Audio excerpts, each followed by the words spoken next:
The other day I was bouncing between items on my to-do list, and it was a day where I found myself tending to lots of administrative tasks on my to-do list, things that maybe aren't the most important in the scheme of things, but things that need to be addressed throughout any week or season of life here at St. Luke's. And I was coming into the afternoon, and I was a little tired, and I needed a pick-me-up, so I left the door behind me, which is the door to the church office, and walked across the courtyard I'm in now to the rectory to get a cup of coffee and a little bit of caffeine and energy in me, and I got outside the door here, and I immediately stopped because I was overwhelmed with the noise of birds. And there's a big tree in front of the church here, and there must have been 50 or more birds in this tree, and they were just roaring this symphony, and I couldn't help but be pulled into listening to it. This song they were singing that was echoing and ringing out all around me.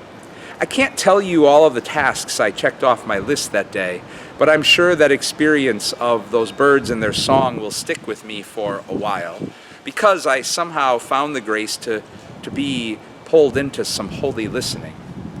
In verse 19 of chapter 1 of the letter of James, we're invited to be quick to listen and slow to speak.